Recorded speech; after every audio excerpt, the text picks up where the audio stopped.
The wind was howling outside, hitting the walls of the wooden cabin with sharp, cold gusts. The night sky was dark and heavy clouds covered the moon like a thick gray blanket. Inside the cabin, David and Lucas sat near a small fire. The flames danced and cracked, making soft popping sounds that filled the quiet room.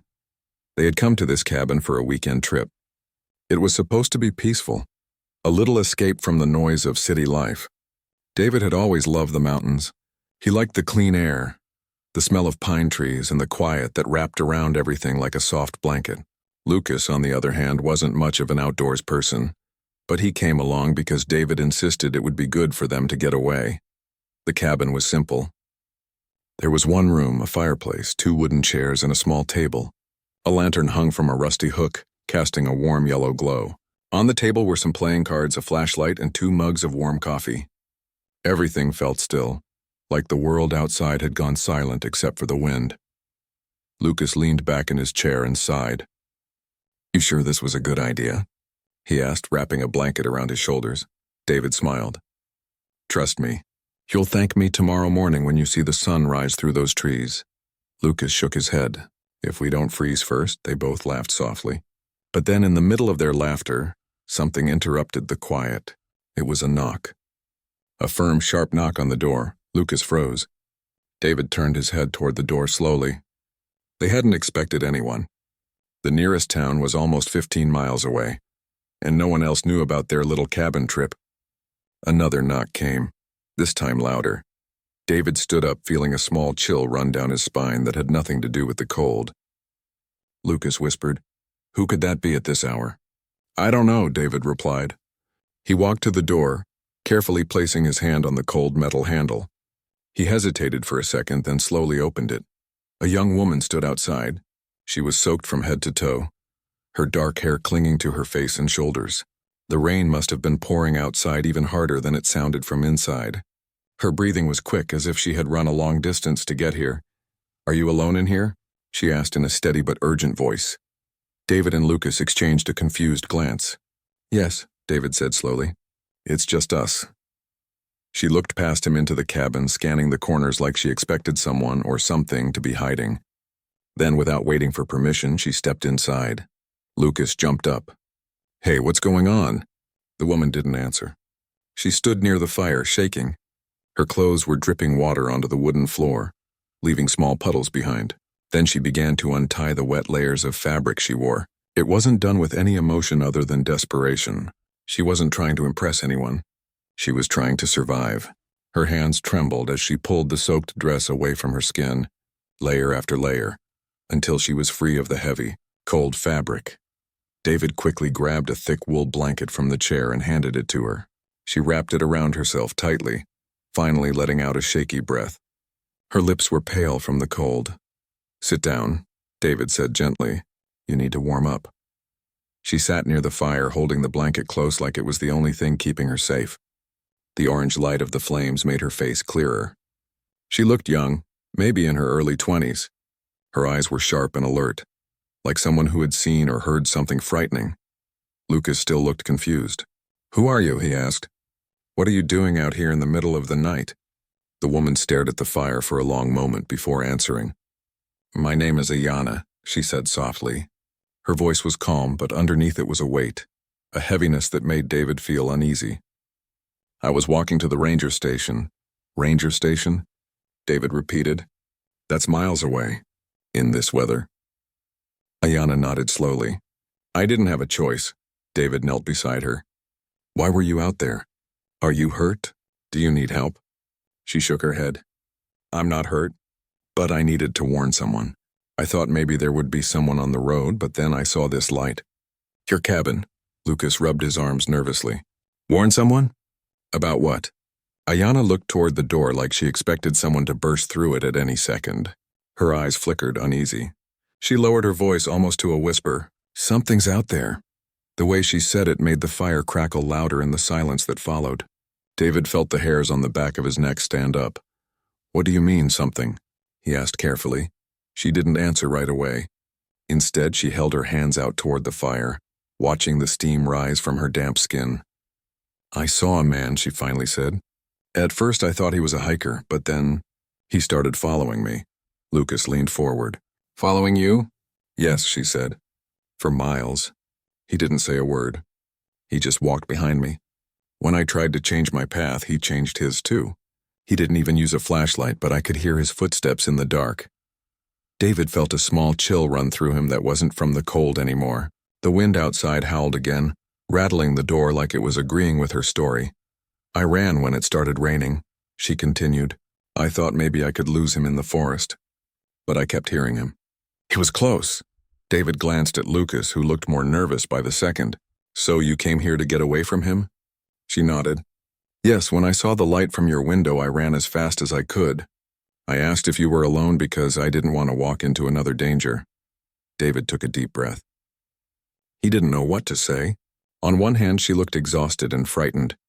On the other, they were in the middle of nowhere with no phone signal and no way to be sure what or who was outside. Lucas walked to the window and carefully moved the curtain just enough to peek out. The forest was a black wall. Rain fell in sheets and the wind bent the tree branches like thin straws. He couldn't see anything, but that didn't make him feel safer. David pulled up another chair and placed it near the fire. You're safe here, he said to Ayanna. We'll figure this out. She nodded slowly, still holding the blanket tightly. For a moment, the room was quiet except for the wind and the soft hiss of the fire. But then they all heard it. A sound from outside, a soft crunch like footsteps on wet leaves. Lucas turned pale. Did you hear that? David went to the window, his heart beating faster now. He pressed his face close to the glass but saw only darkness. The forest didn't move, but the sound came again. Crunch. Ayanna sat straighter in her chair. Her eyes widened, not with surprise, but with recognition. That's him, she whispered. David pulled the lantern closer to the door, but he didn't open it. His mind raced. Who could be out there in the middle of nowhere? Why would someone follow a young woman through the forest at night? Lucas grabbed the fireplace poker, his hands shaking a little. He wasn't brave, but the fear inside him was turning into something sharp, something that made him stand close to his friend. The sound outside stopped suddenly. The silence that followed was even louder. They could hear the rain hitting the roof, the fire cracking, and their own quick breathing. But the footsteps were gone. For a long time, no one spoke. Then Ayanna whispered, He's still there.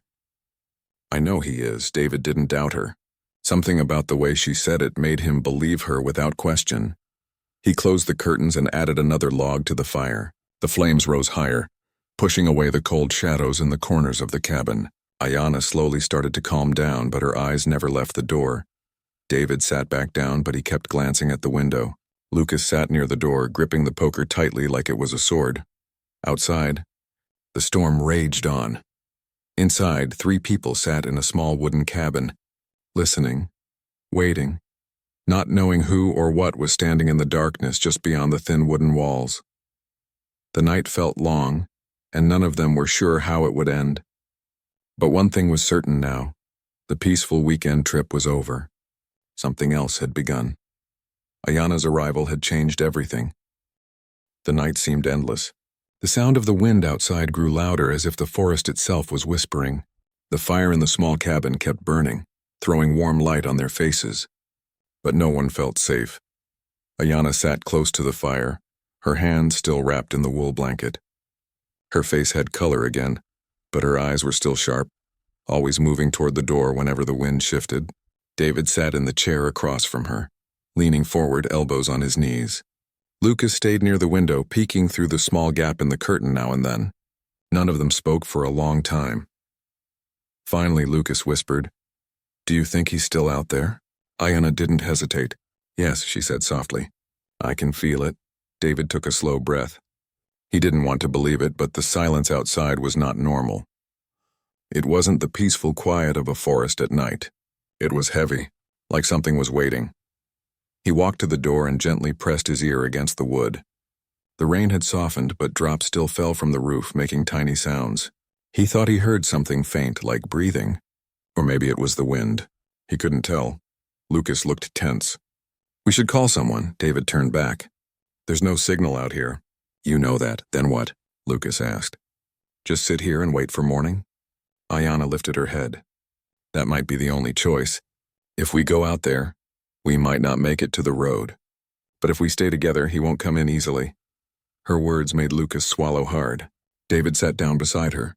He looked at Ayanna carefully now that the panic on her face had softened a little. There was a quiet strength in the way she spoke, like someone who had been through tough situations before. "Why was he following you?" David asked gently. She stared into the fire.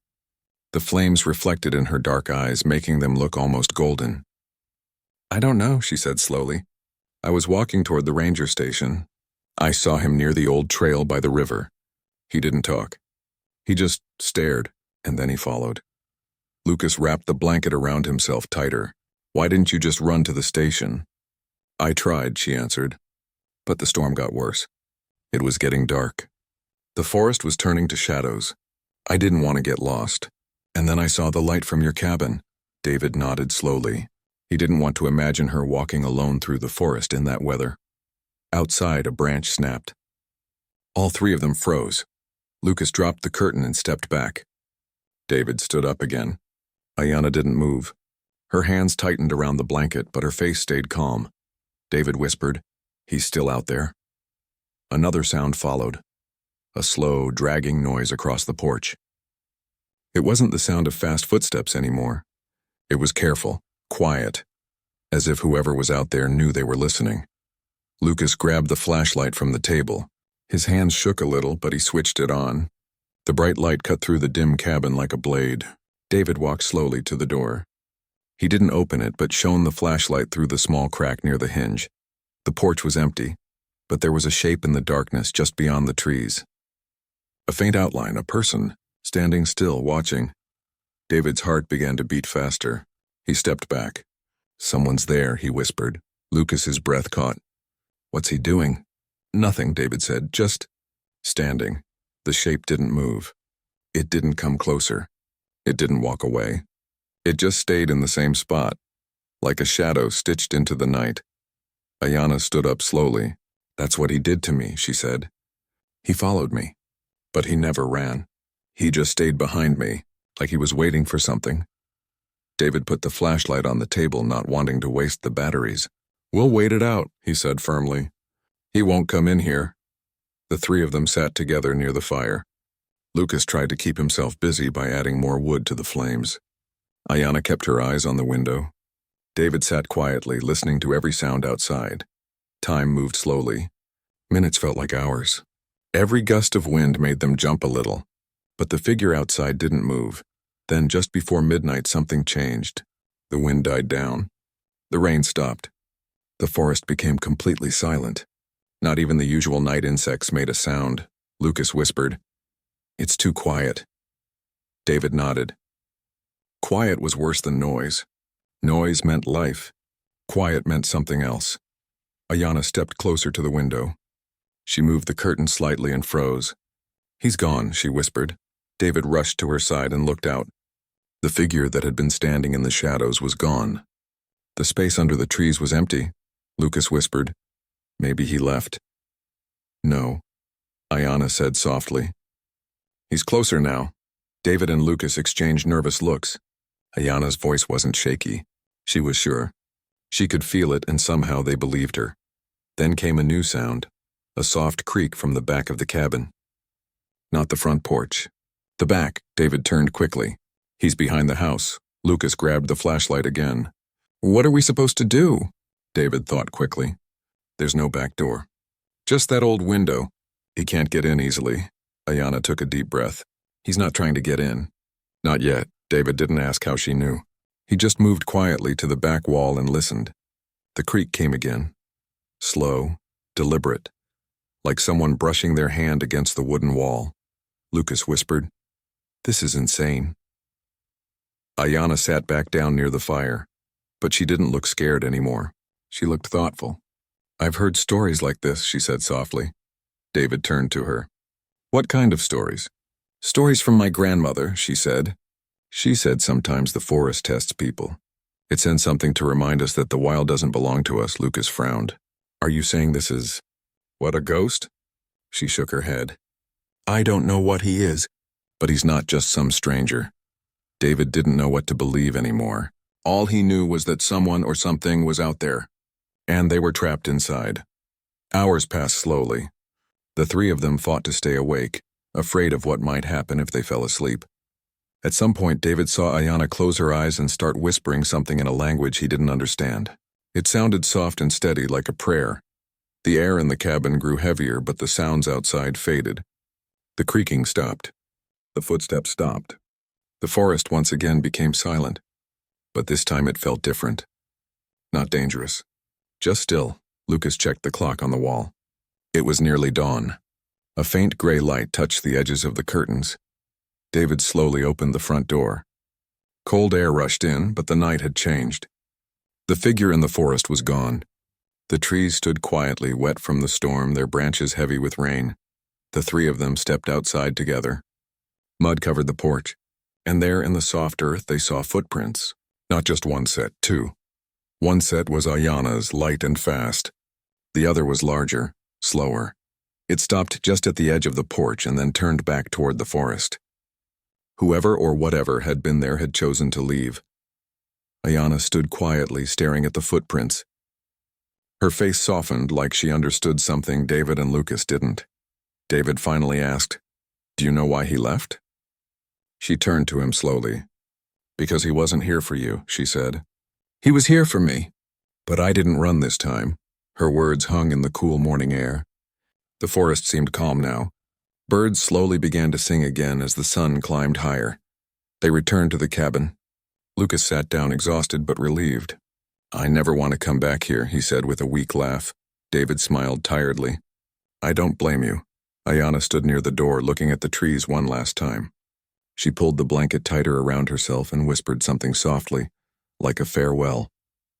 Then she turned back to the two friends. "I should go to the ranger station now," she said. David looked concerned. "You sure you'll be okay?" She nodded. "He's gone. For now." They offered to walk with her, but she gently shook her head.